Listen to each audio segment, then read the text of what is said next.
Hello and welcome back. This is part 2 of the decorative pallet shelf build. I'm going to show you in this episode how I cut the shelves, how I put them on, got everything secured down. So let's get started. So to start out with the shelf supports, I think I'm going to cut it, have an inch extra above this and then 2 inches, so 3 inches in all. So let's throw it up on the table, cut it to 3 inches, and we'll see if I like that. If I don't, we'll come up with a different measurement.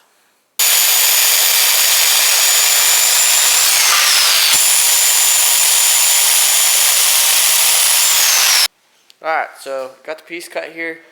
I think it looks great, so I'm going to stick with 3 inches, 1 inch on top, and 2 inches down here. The idea is we're going to probably first glue it before nailing it. I don't know what I'll do for the build process, but the idea is to attach it to shelf pieces. This isn't a shelf piece, this is just a piece of scrap wood. But like that, and it'll be the shelf support, and we'll attach the shelf support to the board over there. So I'll chop a bunch more of these, and then we'll be ready to cut the shelves.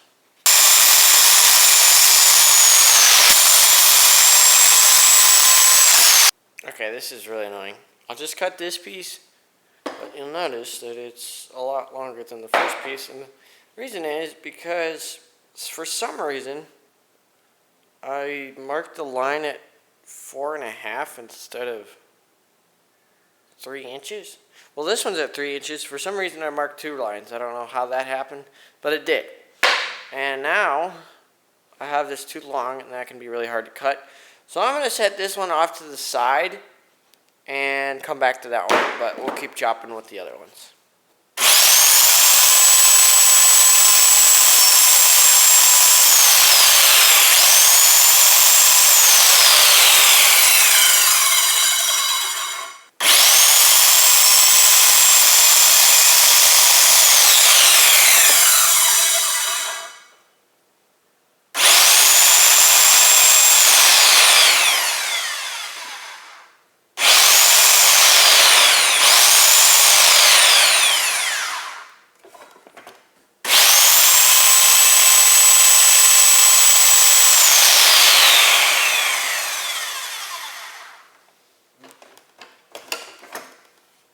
So you just saw there yet again another problem. So what happened? Well, if you look closely at the footage, and it's really hard to see, but the third time I go in with the saw, well, first I feel it moving. I can feel this swiveling around. But if you look at the third time I try to go in with the saw, you can just see it for just a split second, but the blade stops spinning and the motor's on, which means that this came unscrewed, which is kind of scary. And I guess I didn't have it tight enough. A lot of time I over tighten it, so I didn't want to over tighten it this time, but I guess I under tightened it. So that's kind of scary. So you go flinging circular saw blades across the room. Anyway, I'll tighten that up and we'll give this another shot and hopefully it goes better. It's hard to do fences when you have such small amount of space left on the board. So it's going to be especially difficult to do this cut. So I'll throw the camera back up on the stand and try again after I tighten.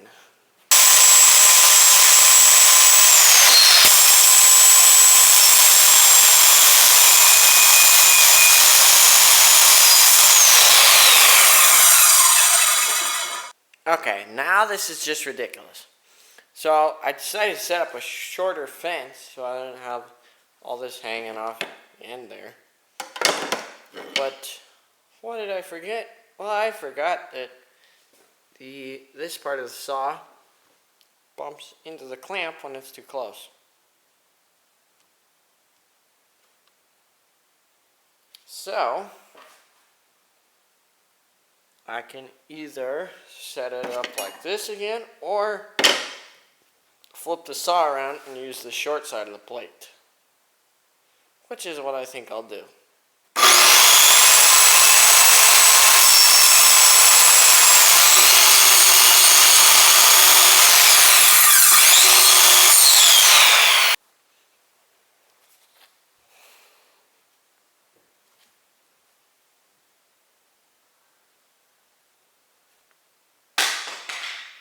Okay, that is not going to work. I have to be way more systematic about how I'm cutting these things because this is ridiculous. So I'm going to throw another one of these up on the table and hopefully it'll go a lot better. Okay, let's hope this goes better.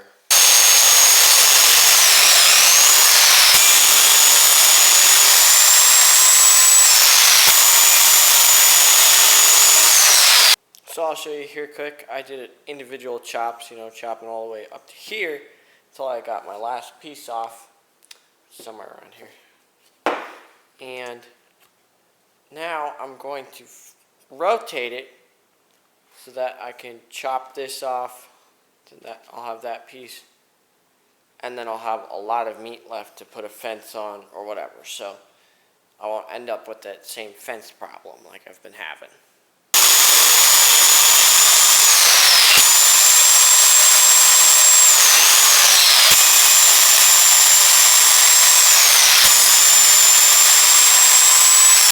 Well, that's the last cut for this board. So now the real question is now, here's 2, 2, 1. The real question is, should I attempt to cut this?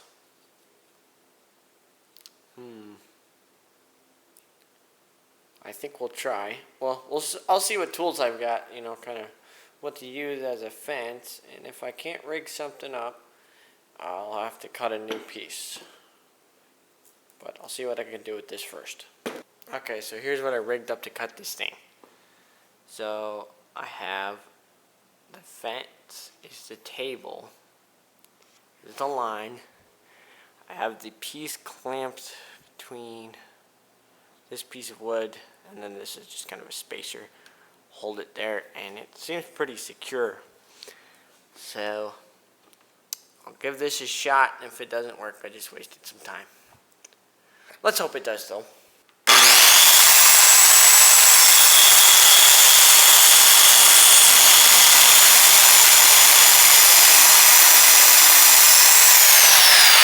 Let's find out.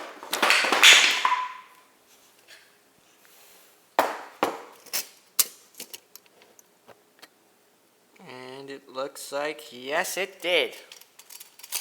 Bingo. I'm gonna have to cut an extra board. I suppose we can glue them. Well, you know what? I'll talk about that. I'll tell you how I'm gonna do it. My plan is to find the spacing I'd like and then glue the supports on. They're going to be staggered, so 2 here, then kind of 2 off to the side here, and then 2 at the bottom. Find my spacing, lay this down, glue them there, and then screw them on.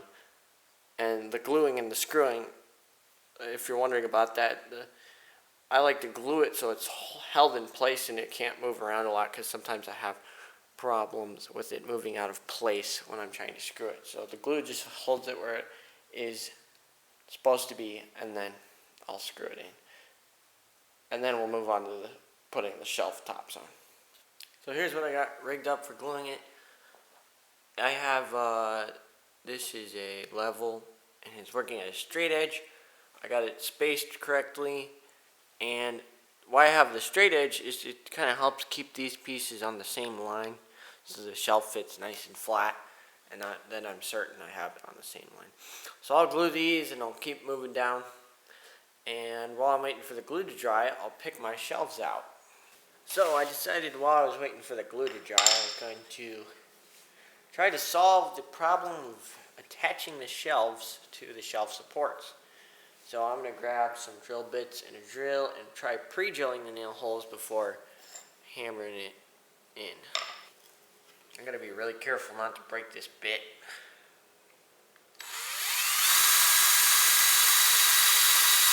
Got a new nail.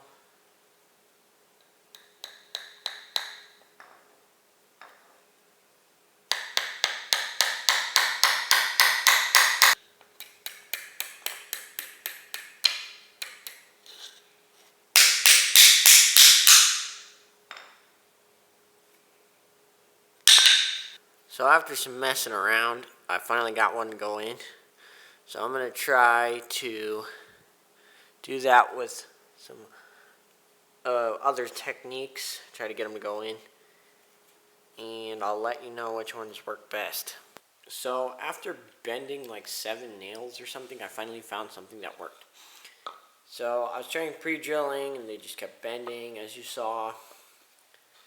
But I remembered I watched a Paul Sellers video where he took a nail and put it in the drill chuck and then pre-drilled the hole with the nail. And I was a little skeptical at first. I was like, how is that supposed to work? But I tried it out and it worked. The first time I did it, I think it was this one. And then I tried some other stuff and then tried the same thing again and it worked again. So I guess I'll be doing that. You just put the nail in the drill chuck and it's a little difficult to get it centered, but once you get it centered, and you gotta get it tight in there too, then you just drill the hole with the nail, and it worked great. So that's what I'll be doing.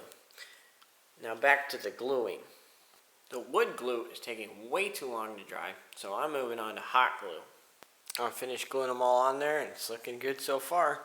So now I'm gonna screw them from the back with these. These are about 2 inches, and I'll use some longer ones where the backboard is. I don't know if I'll need to do that for some spots, but maybe this spot. We'll see. So I'll screw those in. I'll probably countersink these heads if I use any other kind of screws. We'll see. And keep moving on. Alright, here's the back of the board. I'm done screwing everything in. I use deck screws on the thick spot here, and then those 2-inch screws here. And you might notice they're sticking out a little bit, but that's not a big deal. These ones. And the other ones are here for other shell. And the last set is down here somewhere, as I recall. Yeah, right there. There. I just mostly use those 2-inch screws except for here and here. And I will say that the boards, these ones, moved a little bit, but those ones were the ones I glued with the, I didn't put very much glue on it, but I glued them with the wood glue, and they're actually the ones that hold it, that didn't hold. So the ones with the hot glue worked great. I just put a lot of hot glue, not enough to ooze out the sides. I didn't want that, but I put them where it was. I put the glue where it was supposed to go, and then smushed it on there, get all the glue in the cracks, and then it held it there. And I was able to screw it in, no problem. So onto the shelves.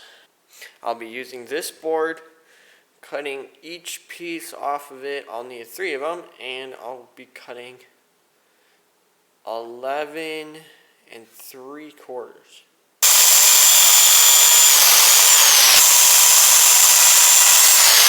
So one thing before I cut this last board, I like to use a speed square as a fence, and I find my spacing between the blade and the plate, and then set the fence the right distance away from the line.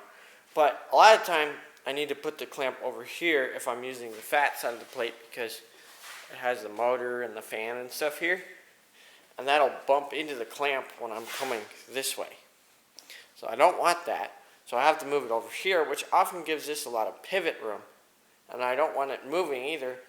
So I found using the C-clamp, and I use a piece of wood to protect the square. Using the C-clamp, it really helps out a lot. So if you got tight spaces and whatnot, and you need another clamp on there, you should use one of these or whatever kind of clamp you got that's small and could fit on there. So I'll finish up with the last cut here. There we are, there's our shelves. I'll find how I want to put them on there, and I'll get the nails ready and the drill. I want to say real quick with this drilling with the nail method that it is a little tricky to get the nail in there because of the head. It kind of makes it a little wobbly, so like that doesn't work. Just kind of loosen it up and try to get it in there so so it's straight, and you might have to try different nails, like that's too erratic and stuff. So it takes a little bit of tweaking to get it to be right.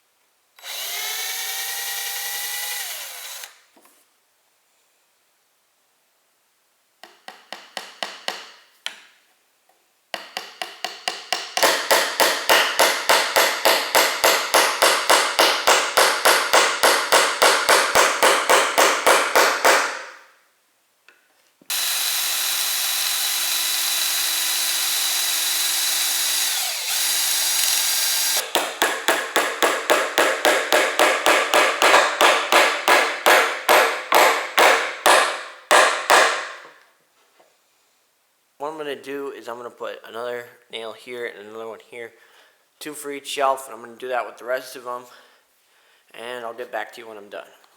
Well, I got the boards all nailed on.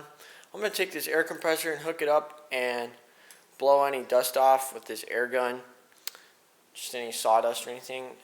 I'm probably not going to sand it. You could if you wanted to, but I personally like the way the rough wood looks.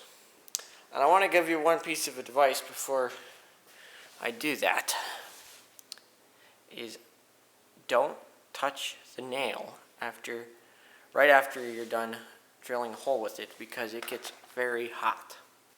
Here's the finished thing here. It's looking great.